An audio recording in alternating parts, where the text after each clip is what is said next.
Corona महामारी से लाखों की तादाद में लोगों की मौत हुई। आज भी कई लोग स्वास्थ्य संबंधी कई दिक्कतों से जूझ रहे हैं। छत्तीसगढ़ के सबसे बड़े नेहरू मेडिकल कॉलेज की एक रिपोर्ट बताती है कि कोरोना के बाद लोगों के फेफड़े कमजोर हुए हैं और फेफड़ों से जुड़ी बीमारी के मरीजों की संख्या दोगुनी तक हो गई है।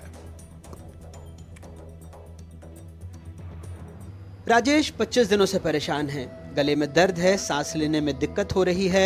रायपुर के भीमराव अंबेडकर अस्पताल में भर्ती हैं। गला में दिक्कत है, सांस लेने में। गले में सांस लेने में दिक्कत है। हाँ। ये कब से हो रहा है? 20-25 दिन हो गया, 5-6 दिन हुआ है। 5 दिन भर्ती है यहाँ पे। 60 साल के दुखलाराम अपनी 24 साल की बेटी कुलेश्वरी ध्रुव का इलाज कराने आए हैं। उनकी बेटी को गले में इन्फेक्शन हुआ है, सांस लेने में परेशानी है। सांस लेने में तकलीफ है, पेट दर्द है पेट मेन। और कब गुल मटाई का बनता है। कब? हाँ, कब? तो डॉक्टर को दिखा दिया? डॉक्टर को दिखाया, वो एडमिट किया। कितने दिन से हो रहा है ये जब इन्फेक्शन होता है तभी होता है सर। छत्तीसगढ़ के नेहरू मेडिकल कॉलेज की रिपोर्ट बताती है कि 6 साल में वहां टीबी के मरीज लगभग दोगुना हो गए हैं। कोरोना ने फेफड़ों को कमजोर कर दिया, जिसकी वजह से अस्थमा, एलर्जी और टीबी के मरीज बढ़ गए हैं। 2019 में छत्तीसगढ़ में टीबी के मरीजों की संख्या 11,034 थी। 2020 में ये 11,864 हुई। 2021 में यह आंकड़ा 14,756 तक पहुंच गया। 2022 में 18,305। 2023 में वहां टीबी के मरीजों की संख्या 20,205 हो गई। मेडिकल से दवाई ना लेके एक स्पेशलिस्ट डॉक्टर से संपर्क करके अपनी दवाइयों का कोर्स करिए, पहला पॉइंट। दूसरा, जैसे आप कोर्स करने के बाद ठीक हो जाते हैं तो उसके पश्चात आप नेचुरोपैथी जैसे स्टीम इनहेलेशन, थोड़ा सा चीज़ें अवॉइड करना, जैसे ठंड में जाना, ठंडा गर्म होना। जैसे अभी बहुत लोगों को आदत है कि ठंड पड़ रही है लेकिन आइसक्रीम खा रहे हैं, इस प्रकार का हेल्दी फूड्स खाना है। मतलब आप सूप लिए, ठीक टाइम में उठे, हेल्दी लाइफस्टाइल, ठीक टाइम में उठना, ठीक टाइम में सोना, योगा करना, ये सब चीज़ें करना। बचने के लिए डॉक्टरों की सलाह, खुद से दवा न लें। कोविड के बाद से चेस्ट से जुड़ी हुई जो बीमारियां हैं उनके मरीजों की संख्या लगातार बढ़ रही है।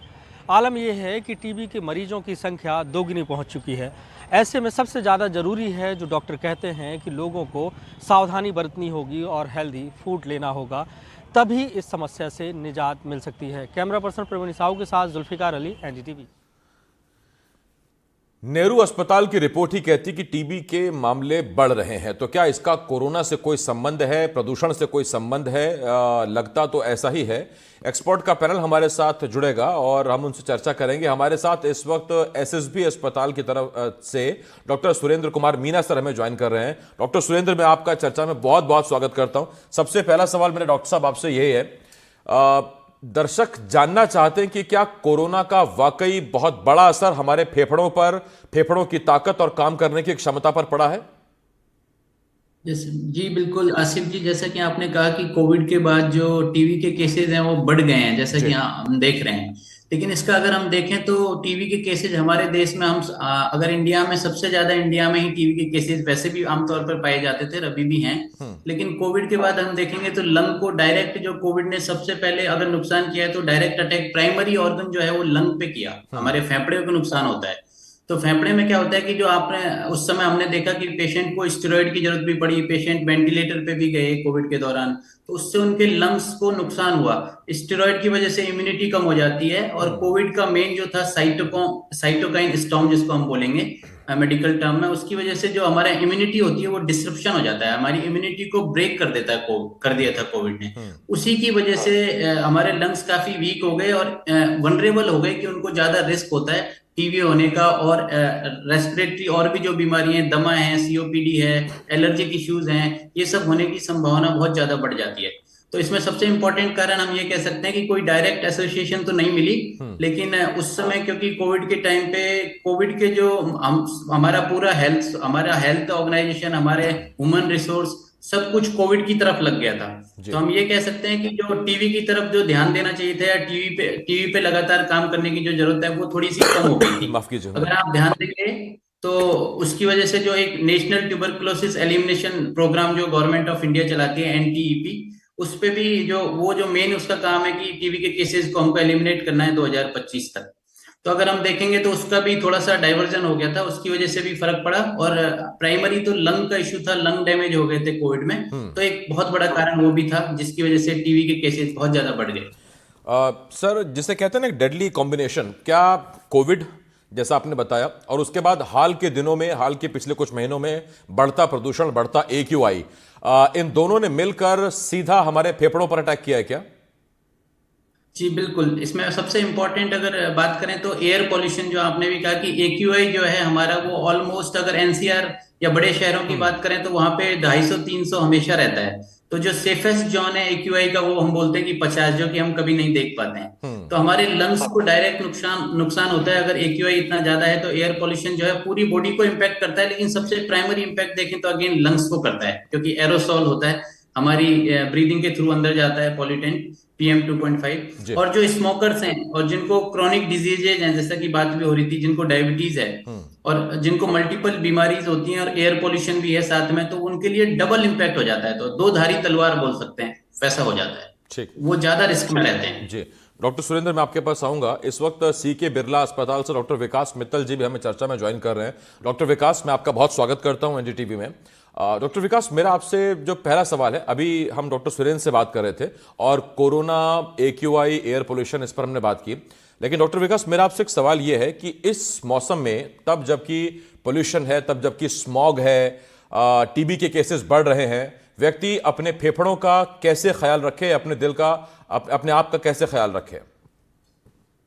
ये दो चीजें मैं यूजुअली बताता हूँ। एक तो आपका जो हम बाहर का कर सकते हैं, बाहर की चीजों के से अपने आप को एक्सपोज करने के लिए प्रोटेक्ट कर सकते हैं, तो वो हो गया मास्क लगाना। और अगर हम घर में हैं और घर के पोल्यूशन को अगर हम देखें तो उसके लिए एयर प्यूरिफायर। एंड अगर हम अंदर की अपनी बात करें तो हम अपने आप को खुद से प्रोटेक्ट कर सकते हैं by making our own immunity strong. So that is what we can do. So उसके लिए हमें अपना खाने का और एक्सरसाइज, देन माइंड का एंड स्लीप का थोड़ा ध्यान रखना पड़ेगा। सो ये दोनों चीजें अगर रहेंगी तो हम अपने आप को हेल्दी रख पाएंगे। छत्तीसगढ़ के नेहरू अस्पताल की रिपोर्ट कहती है कि हाल के कुछ सालों में, खासतौर पर कोविड के बाद से, TB के पेशेंट्स बढ़े हैं। जो डेटा, जो फैक्ट हमारे पास आया है, उसमें TB के, ट्यूबरकुलोसिस के पेशेंट्स बढ़ते चले गए हैं। सर, मैं जानना चाहता हूं आपसे डॉक्टर साहब कि ये TB फैलता कैसे है और इससे बचने के लिए क्या करे व्यक्ति? डॉक्टर विकास। सो बेसिकली जो टीबी है वो एक संक्रामक बीमारी है जो कि एक व्यक्ति से दूसरे व्यक्ति को होती है। सो और ये कीटाणु, टीबी के कीटाणु होते हैं, बैक्टीरिया, उससे होती है। एंड बेसिकली जिस भी, अगर आप जगह पर जा रहे हैं जहाँ पर क्राउड है और बड़े सारे लोग हैं, और जैसे कि पब्लिक, अगर अगर हम पब्लिक ट्रांसपोर्ट यूज कर रहे हैं, कोई भी मेला या मंदिर जा रहे हैं, वहां पर बड़े सारे लोग इकट्ठे होते हैं। अब वो अगर खांस रहे हैं और वो टीबी की बीमारी से ग्रसित हैं, तो वो जब भी खांसेंगे तो टीबी के कीटाणु सारे में फैलेंगे। तो इससे आप उसके कांटेक्ट में आएंगे तो फिर आपको टीबी होने का वो रिस्क रहता है। और ये एक्चुअली जैसे ही बच्चे 5 साल के बाद स्कूल जाने लगते हैं, 3 साल के बाद घर स्कूल से बाहर निकलते हैं, स्कूल के लिए बाहर निकलते हैं, तो ये उनको यूजुअली बैक्टीरिया अंदर जाके बैठ जाता है। और कभी भी ये बैक्टीरिया अंदर हमारे शरीर में रहता है और 40% लोगों के शरीर में ये अंदर जगह बना लेता है 100 में से। और उनमें से कभी ना कभी 2 से 7% लोगों की लाइफ में इसको एक्टिवेट, माने ये टीबी एक्टिव हो जाती है। एक होता है लेटेंट टीबी जो अंदर पड़ा रहता है, और एक होता है एक्टिव हो जाता है टीबी जब हम जैसे डायबिटिक है कोई पेशेंट, या उसका फेफड़ा कमजोर है, जैसे कि हम कोरोना की बात कर रहे हैं, या कोई भी जेनेटिक रीजन है, या डायबिटिक पेशेंट है, या कोई इम्यूनिटी कम है जैसे HIV, किसी भी वजह से जहाँ की न्यूट्रिशन कम है, तो किसी भी वजह से हमारी जो प्रतिरोधक शक्ति है वो कम हो जाती है, तो हमें फिर ये एक्टिव हो जाता है। तो ऐसे टीबी का बेसिकली होता है संक्रमण। डॉक्टर सुरेंद्र, ये कुछ पेशेंट्स आपके पास भी आ रहे होंगे आजकल और वो शिकायत कर रहे होंगे, कुछ जानकार मेरे भी हैं, वो बड़े परेशान है आजकल। इस बीच जुल्फिकार मेरे सहयोगी हमारे साथ जुड़ गए रायपुर से, उनके पास भी जाएंगे। लेकिन डॉक्टर सुरेंद्र, जैसा मैंने आपसे कहा कि कुछ पेशेंट्स आ रहे होंगे, वो कह रहे होंगे कि सर पूरी कफ सिरप की बोतल खत्म हो गई, पूरा कोर्स खत्म हो गया, खांसी नहीं जा रही है, जुकाम नहीं जा रहा है, बड़े परेशान है। तो ये आजकल ये नॉट आउट है, ये खांसी और जुकाम, तो ऐसा क्यों हो गया सर? जी बिल्कुल, जैसे अभी सर ने भी बताया कि हम 3-4 चीजों का जो कोविड के बाद हमारी हैबिट में आ गया था कि हम मास्क लगाएं, हम बॉडी को हाइड्रेट करके रखें, कुछ हमेशा ये चीज हम सुनते थे।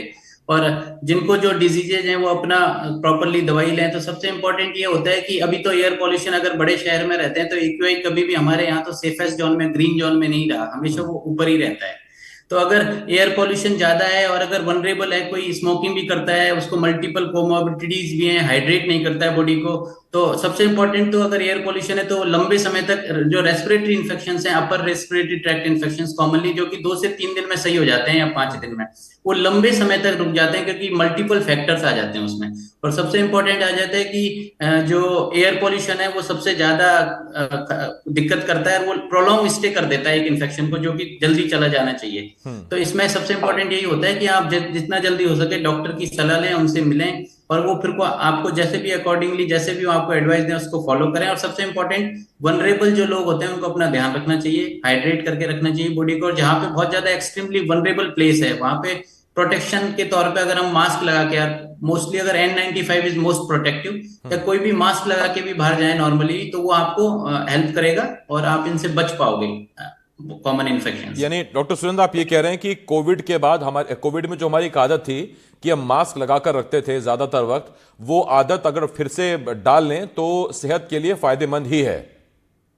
जी बिल्कुल, अगर आदत को डाल लें, या जो रिस्क में जो वनरेबल लोग हैं, जैसे सर ने भी बताया, जिनको डायबिटीज है, जिनको हाइपरटेंशन है, या जो इम्यूनोसप्रेसिव मेडिसिन लेते हैं, जो कैंसर वगैरह के पेशेंट रहे हैं, post chemotherapy, post cancer treated patient है, उनको तो खास तौर पे ये हमेशा ध्यान रखना चाहिए और अपनी सेहत के लिए उनको प्रोटेक्शन के तौर पे मास्क लगाना ही चाहिए। क्योंकि जो इन्फेक्शन नॉर्मल व्यक्ति में 2 से 3 दिन में सही होता है, वो उनमें 10 से 12 दिन या मतलब अधिक समय ले सकता है, तो उनके लिए वो घातक हो सकता है। ठीक, मैं आपके पास आता हूं डॉक्टर सुरेंद्र, डॉक्टर विकास। डॉक्टर सुरेंद्र, एक अच्छी बात बताइए कि अगर आप मास्क लगाएं तो बेहतर है, हर जगह मुंह दिखाई की जरूरत नहीं है। शादी के बाद हो जाए तो अच्छी बात है, लेकिन इतना भी ठीक नहीं है। आप स्मार्ट हैं, अच्छी बात है, बने रहिए, मास्क लगा के रखिए। जुल्फिकार मेरे सहयोगी मेरे साथ है। जुल्फिकार, जो डेटा फैक्ट आप निकाल के लाए हैं नेहरू अस्पताल से, क्या उसमें कुछ कंपैरिजन है ग्रामीण या शहरी इलाकों का? क्योंकि एक ये धारणा है कि ग्रामीण इलाकों में चूंकि AQI अच्छा होता है, वहाँ इम्यूनिटी अच्छी होती है, लोग प्योर जो भी खाते हैं वो प्योर होता है, तो उनके यहाँ कुछ कम है क्या टीबी के पेशेंट्स बजाय शहरी इलाकों के, या ऐसी कोई स्टडी नहीं है, ऐसा कोई कंपैरिजन नहीं हुआ अभी? आसिफ, अभी इस तरीके का कोई कंपैरिजन नहीं हुआ। ये जरूर डेटा निकाला गया कि 2018 से लेकर लगातार जो टीबी के मरीज हैं, एलर्जिक मरीज हैं, उनकी संख्या पे एक स्टडी रिपोर्ट तैयार की गई कि पहले की क्या स्थितियां थी और अब की क्या स्थितियां हैं। तो जो 2018 की स्थितियां थी, तो उस समय पे टीबी का अगर देखा जाए तो उसके टीबी के एलिमिनेशन के प्रोग्राम चल रहे थे। फिर 2020 में जब कोरोना आया तो उसके बाद से उसके कारण बताया कि टीबी की जांचें कम हो गई। हो सकता है कि टीबी की जांचें कम हुई हो, लेकिन एक तथ्य जरूर देखने को आसिफ मिलता है, वो ये है कि एक कॉमन मैन, या आप हों, हम हों, तो हमें कुछ ज्यादा सेंसिटिव हो गए, सर्दी खांसी जो है वो लगातार बनी रहती है। क्योंकि मैं भी महसूस करता हूं कि जब इस स्टोरी को मैं कवर कर रहा था, अस्पताल में पहुंचा, उस समय पे मेरी डॉक्टर से जब बात हो रही थी, तो उसके बाद से अगर देखें तो वो तमाम जो घटनाक्रम याद आते हैं कि आपको 15-20 दिन में कहीं ना कहीं गले में खराश हो जाती है। तो डॉक्टर साहब बता रहे थे कि गले में खराश होना, सांस लेने में दिक्कत, नाक आपकी जाम होना, तो ये एलर्जिक रिएक्शन की भी संख्या जो है बहुत ज्यादा बढ़ी है। और टीबी के क्योंकि अस्पताल में भर्ती हो जाते हैं, अब जब आपको हल्की फुल्की सर्दी खांसी होती है तो उसका डेटा होता नहीं है। आपको हल्की फुल्की एलर्जी हो रही है, सांस लेने में अगर नाक जाम हो रही है, तो उस पर आप अधिकांश लोग जो है उसको अवॉइड कर देते हैं। तो इसके डेटा नहीं है। लेकिन एस्थमेटिक मरीजों की संख्या में भी वो डॉक्टर साहब बता रहे थे कि वो भी बढ़े हैं, क्योंकि सांस से संबंधित जितनी भी बीमारियां हैं उसमें कहीं ना कहीं उसका डेटा बढ़ा है, वो पहले से ज्यादा परसेंटेज में लोग प्रभावित हो रहे हैं। अब इसको सीधे तो इसलिए चर्चा कोविड के बाद की जा रही है, क्योंकि कोविड के के जो पेशेंट रहे हैं और जो कोविड के शिकार नहीं भी हुए हैं, लेकिन अब की स्थिति में वो तमाम लोग इन समस्याओं को फील कर रहे हैं, महसूस कर रहे हैं। तो इसका मतलब कहीं ना कहीं कोविड के दौरान जो वायरस था उसका इसी हमारी पर जुल्फिकार इम्यूनिटी मेरा में एक बड़ा सवाल और असर भी है, पड़ा। हम जरा एक्सपर्ट से हालांकि बात ओवरऑल करते हैं कई सारे कारण होते हैं। जुल्फिकार। हमारे साथ इस वक्त चर्चा में डॉक्टर रजनीश कपूर जी जुड़ गए हैं मेदांता हॉस्पिटल से। डॉक्टर रजनीश, मैं आपका चर्चा में स्वागत करता हूं और चूंकि सर आप थोड़ा सा लेट आए हैं तो मैं आपको बता दूं कि इस चर्चा में हमारे साथ डॉक्टर विकास मित्तल जी हैं, डॉक्टर सुरेंद्र कुमार मीना जी हैं और मेरे सहयोगी जुल्फिकार है आपके साथ। तो ये पैनल है। मैं डॉक्टर रजनीश जी आपसे एक सवाल पूछता हूं कि क्या कोविड के बाद वाकई नंबर ऑफ टीबी पेशेंट्स बढ़े हैं, ट्यूबरकुलोसिस, या फिर बढ़ती आबादी, बढ़ता प्रदूषण, और ये तो अंडरस्टूड है कि जब पोल्यूशन बढ़ेगा, आबादी बढ़ेगी, तो फिर टीबी के पेशेंट्स भी बढ़ेंगे, या आपको लगता है कि नहीं कोविड के बाद ये इंपैक्ट ज्यादा हुआ है? देखिए, कोविड इसमें कोई डाउट नहीं है। जब कोविड इन्फेक्शन आया तो बहुत सारे पेशेंट्स जो उसकी चपेट में आए उनके लंग्स खराब हुए। तो लंग्स में काफी थे, वो बाद में बड़े सारे नई बीमारियों के लिए रिस्क पे रहे। चाहे वो इन्फेक्शंस हैं या इंटरस्टिशियल लंग डिजीज है या इवन हार्ट डिजीज है, ये सब चीजें कोविड के उन पेशेंट्स में जो कोविड से ग्रस्त हुए उनमें बढ़ी हैं। बट कोई डेटा मेरे पास ये नहीं है अभी टीबी के स्पेसिफिक जो इन्फेक्शन है वो बढ़ा है कि नहीं। बट नहीं, मैं आपको बता देता हूं सर, दरअसल रायपुर के नेहरू अस्पताल ने जो डेटा अभी दिया है उसमें 2018 के बाद से 2023 तक मामले 12,000 से बढ़ के वो 20,000 तक पहुंच गए हैं। उसी हम डेटा पर ये चर्चा कर रहे हैं सर। रायपुर के नेहरू अस्पताल से ये मामले सामने आए। बिल्कुल, ये सब चीजें अगर किसी के लंग्स पहले कुछ कारण से डैमेज्ड हैं तो वो आगे भी सुपर इन्फेक्शंस के लिए और वल्नरेबल रहते हैं, रिस्क पे रहते हैं। टीबी एक ऐसा बीमारी है जो अगर किसी को गांव में जहाँ पे हाइजीन अच्छा नहीं है, 2 पेशेंट्स भी टीबी के हैं जो ओपन केसेस हैं जिनमें स्पुटम में वो बैक्टीरिया आ जाता है, तो उसमें इन्फेक्शन तेजी से फैलता है। अब मानिए उस गांव में कुछ लोग हैं जिनको कोविड हुआ, तो डेफिनेटली उनमें टीबी होने के चांसेस बहुत बढ़ जाते हैं, रिस्क बहुत बढ़ जाता है। तो अभी तक भी हम टीबी से पार नहीं निकल पाए हैं। उसका कारण है भी अभी शायद इतना अवेयरनेस जितना हम चाहते हैं ग्राउंड लेवल पे नहीं है। जिनको खांसी 10 दिन या 15 दिन से ऊपर रहती है वो अभी भी इसको आगे इलाज कराने या इन्वेस्टिगेशन कराने के लिए नहीं पहुंचते हैं, हालांकि बहुत सिंपल सिंपल टेस्ट हैं जिनका भी। तो अगर आप ये मानते हैं ये डेटा है जो yes on scientific grounds this looks possible and this looks a realistic thing. ठीक, डॉक्टर रजनीश मैं आपके पास आता हूं। डॉक्टर सुरेंद्र जी, मेरा आपसे अब अगला सवाल है, और डॉक्टर सुरेंद्र मैं आपसे पूछना ये चाहता हूं सर कि जैसा सर ने बताया अभी डॉक्टर रजनीश ने कि जिनको कोविड हुआ है वो तो अपना ख्याल रखें, तो सर आधे से ज्यादा तो उस वक्त first wave, second wave, third wave, किसी ना किसी वेव ने तो मारा ही था सबको। मारने से मेरा मतलब बीमार करने से है। बाकी जो बच्चे थे या तो उन्होंने टेस्ट नहीं कराया या फिर वाकई वो बच गए थे, उनकी इम्यूनिटी वाकई सुपरमैन वाली थी। लेकिन मेरा आपसे एक सवाल सर ये है बड़ा सीधा सा कि अब अपने फेफड़ों को चेक करने का क्या तरीका है, क्योंकि जितने कोविड के पेशेंट हुए उतने ही आजकल वो रील्स और मीम्स के भी पेशेंट हैं। उसमें एक वो बार आता है आजकल कि इतने सेकंड अगर आप होल्ड कर लेते हैं तो आपके फेफड़े एकदम ओके हैं, बैटरी चार्ज है, फुल काम कर रहे हैं। तो वो टेस्ट वेस्ट ठीक है, वो 30 सेकंड रोकना वाला वो, या उसको छोड़िए डॉक्टर के पास जाइए? जैसा कि सर ने भी बताया कि कोविड के समय पे आप अगर ध्यान देंगे तो बहुत सारे लोगों को स्टेरॉइड की जरूरत भी पड़ी थी। और स्टेरॉइड जो होता है वो अपने आप में हमारी इम्यूनिटी को कम किया था। और उस समय टोक्लीजुमेब जो एक मेडिसिन थी जो खुद अब इम्यूनिटी को डिसरप्ट करती है, डाउन करती है, इम्यूनो सप्रेशन करती है। तो उस समय लोगों की इम्यूनिटी जो डाउन हो गई थी उसकी वजह से भी हो सकता है कि मास्किंग इफेक्ट था वो अब निकल के आ रहे हैं कि लोगों को बाद में पोस्ट कोविड वो टीबी इम्यूनिटी कम थी तो वनरेबल थे टीबी के लिए। जब इम्यूनिटी कम होगी तो रिस्क ऑफ टीबी होने ज्यादा भी होती है संभावना। दूसरा आपने बोला कि कैसे पता कर सकते हैं कि आपके लंग्स कैसे हैं, तो बहुत सारे टेस्ट हैं जैसा कि, लेकिन सबसे इंपॉर्टेंट चीज मैं यही कहूंगा कि आप हॉस्पिटल में जाएं, अपने फिजिशियन या रेस्पिरेटरी फिजिशियन से मिलें और वहां पे अपना पल्मोनरी फंक्शन टेस्ट है और भी बहुत सारे टेस्ट हैं। उन टेस्टों के आधार पे अगर आप अपने लंग्स का पता करते हैं तो मुझे लगता है वो ज्यादा वैलिड होगा, ज्यादा ऑथेंटिक होगा आपके लिए और आपके लिए ज्यादा रियश्योरिंग होगा। यानी वो मीम के चक्कर में ना पड़े, बजाय इसके कि आप घर पे ही अपने आप ही डिसाइड कर लें कि आपके लंग्स ठीक है। तो मैं तो यही कहूंगा कि आप अपने फिजिशियन से या रेस्पिरेटरी फिजिशियन जिससे मिलें और आप हॉस्पिटल में सबसे एक बेसिक टेस्ट होता है जिसको कि लोग अब जानते भी हैं, pulmonary function test, PFT. PFT. उससे आपका पता चल जाता है कि किसी के लंग्स कैसे हैं। और अगर कोई वनरेबल है, जैसे कि हमने बात करी, क्रॉनिक स्मोकर है, एयर पोल्यूशन से बहुत ज्यादा हिट होता है, जहाँ पे ज्यादा एयर पोल्यूशन है वहां पे वो रहते हैं, तो उनको तो खासतौर पे मुझे लगता है कि एनुअली एक जो कंप्रेहेंसिव हेल्थ चेकअप होता है जिसमें पल्मोनरी फंक्शन टेस्ट भी आजकल हर जगह पे उसमें होता है इंक्लूडेड, जिससे कि लंग्स के बारे में पता चले कि लंग्स की कैपेसिटी कैसी है, तो वो कराना चाहिए और अपना ध्यान रखना चाहिए। पर बेस्ट यही है कि हेल्थ केयर एडवाइस लें, ना कि खुद डिसाइड करें, क्योंकि मैं इस पे इसलिए जोर दे रहा हूँ कि लोग डाइवर्ट हो जाते हैं आजकल। सोशल मीडिया कुछ ऐसी चीजें भी कर देता है जिससे लोग उस पर ट्रस्ट जल्दी करते हैं, पर जो हेल्थ केयर में जो चीजें हॉस्पिटल में डॉक्टर आपको बताता है, मुझे नहीं लगता कि वो बाहर इतनी ऑथेंटिक चीजें हो पाएंगी, और उस पर विश्वास करना ठीक भी नहीं। नहीं, ये सोशल मीडिया ने खैर बड़ा सर दिक्कत कर दी है। हल्दी में थोड़ा सा गोबर मिला के माथे पे लगा ले 3 दिन, उससे पता नहीं क्या हो जाएगा। कई चीजें हो गई हैं ऐसे, डॉक्टर को पता नहीं, वो कई चीजें होती हैं। जी डॉक्टर रजनीश जी बोलिए सर। बात अगर कर रहे हो जी, तो टीबी के लिए अगर भी किसी भी पेशेंट को कोई कफ रहता है या अनएक्सप्लेन्ड फीवर रहता है 15 दिन से ऊपर, तो बहुत सिंपल टेस्ट है। एक sputum for acid fast bacilli जो टीबी का बैक्टीरिया है, एक स्पूटम की जांच से काफी हद तक क्लू मिल जाता है। या एक सिंपल चेस्ट एक्सरे, आजकल चेस्ट एक्सरे हर जगह, हर विलेज में, हर पीएचसी में अवेलेबल है इजीली, तो उससे हमें पता चल जाता है ये टीबी की तरफ जा रहा है केस या नहीं। तो अगर वो टीबी की तरफ जा रहा है तो उसको प्रॉपर इन्वेस्टिगेशन, प्रॉपर आगे एक फाइनल टेस्टिंग के जरिए ये डायग्नोज होने के बाद पूरा ट्रीटमेंट लेना चाहिए।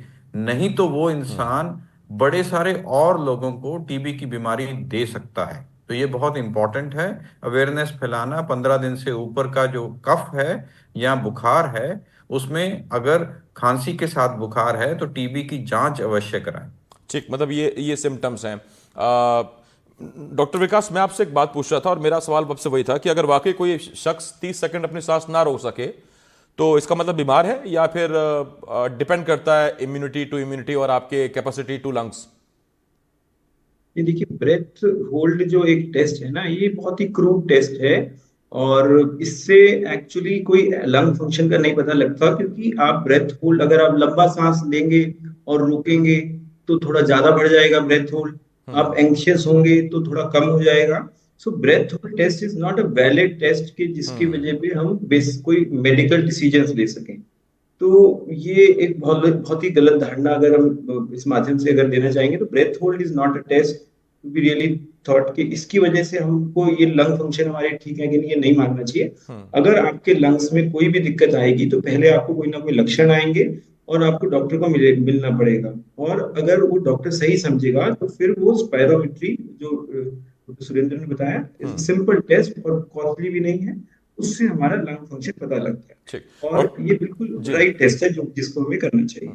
डॉक्टर सुरेंद्र, मेरा आपसे सवाल है, फिर मैं अपने सहयोगी जुल्फिकार के पास जाऊंगा, और डॉक्टर रजनीश भी हमारे साथ हैं।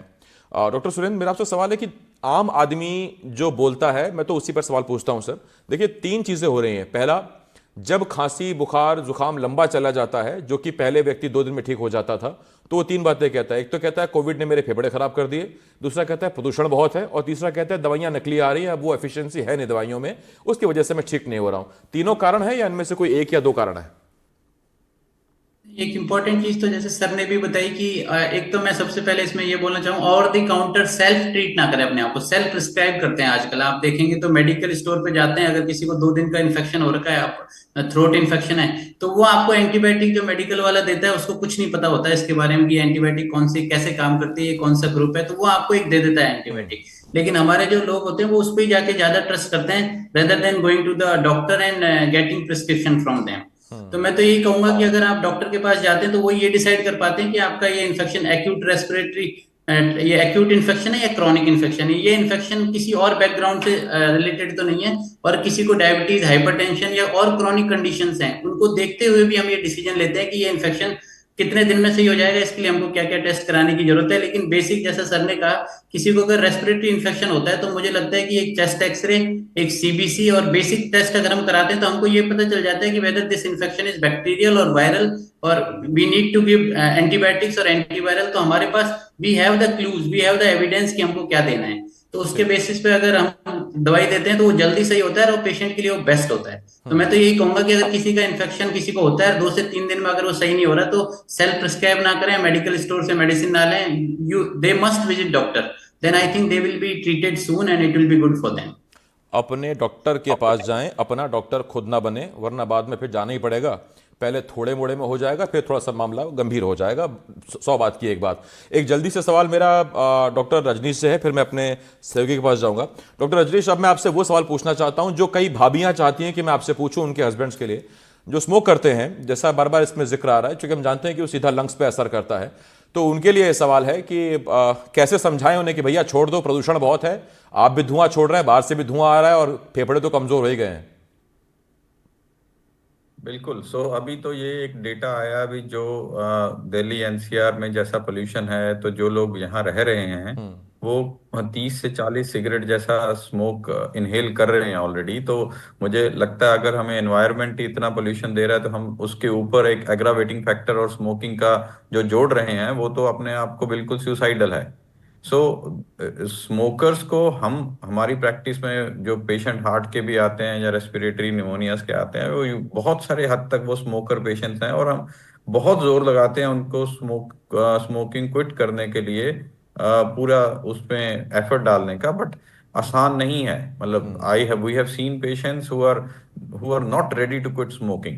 वो बोलेंगे 10 की बजाय हम 5 कर दें जी, 4 कर दें और फिर वापस 10 पे आ जाएं। ये सिलसिला बहुत सालों साल चलता है। So it's not easy. उनको साइकोलॉजिकली हमें कंसोलिडेट करने की जरूरत है। उनके लिए हमेशा एक सपोर्ट सिस्टम जो कॉन्स्टेंटली उनके साथ रहे वो जरूरत है। आजकल एक स्मोकिंग सेसेशन डिपार्टमेंट्स हैं जिनमें अब होता क्या है, जब स्मोकर एक स्मोक कर रहा है 10 साल से, तो वो फिजिकल और मेंटल डिपेंडेंस दोनों है उसकी। तो वो जब उससे निकलेगा तो उसको विड्रॉल सिम्टम्स बहुत आते हैं और दोबारा वो स्मोकिंग की तरफ भागता है। नहीं, इस पे तो खैर सर उसमें आगे आजकल तो ये बहुत सी किया चीजें चली जाता है, जाएंगी। निकोटीन पैचेस थोड़े थोड़े करके उसका मेरे पास डोज कम वक्त किया थोड़ा सा जाता कम है है सर, और मैं आपके फिर पास आ रहा उसको हूँ। हेल्प मिलती है। जी जी, जुल्फिकार, मेरा आपसे एक सवाल है बहुत जल्दी में। जब आप नेहरू हॉस्पिटल गए, जब आप डॉक्टर से बात कर रहे थे, उस वक्त टीबी के पेशेंट्स आपको उम्रदराज ज्यादा मिले या कोई ऐसा पैरामीटर नहीं है, किसी को भी हो रहा है, वहां अच्छी खासी संख्या है हर एज ग्रुप की? आसिफ, हर एज ग्रुप के लोग जो हैं वो टीबी के शिकार हो रहे हैं, क्योंकि अभी टीबी के अपने मापदंड होते हैं, क्योंकि जहाँ पे भी उन्हें भी आइसोलेट करके रखा जाता है, मतलब उनका वार्ड अलग होता है। डॉक्टरों ने पहले कहा कि आप हमसे बात करिए, क्योंकि उनको अगर जो क्रिटिकल पेशेंट हैं तो उनको वार्ड के अंदर रखा। लेकिन जो बातें समझ में आई वो ये है कि हर वर्ग के लोग जो है उससे कहीं ना कहीं ग्रसित हो रहे हैं। तो ये डेटा बता रहा है कि लोगों को अपने फेफड़ों को और अपने खुद सुरक्षित रखने के लिए कुछ ना कुछ ऐसा करना होगा ताकि इस बीमारी से वो बच सकें। ठीक बात है जुल्फिकार, बहुत धन्यवाद। आपका वक्त थोड़ा सा कम था मेरे पास, लेकिन ये जानकारी बहुत अहम मिली है, क्या आपको करना है, क्या नहीं करना है, वाकई क्या हुआ है और कैसे आप अपने आप को सुरक्षित रखें। मैं धन्यवाद करता हूं बहुत बहुत डॉक्टर विकास, डॉक्टर सुरेंद्र, डॉक्टर रजनीश। जुल्फिकार, आपका भी बहुत बहुत शुक्रिया। एक छोटे से ब्रेक के लिए हमें रुकना होगा, लेकिन फेफड़े मजबूत रखिए।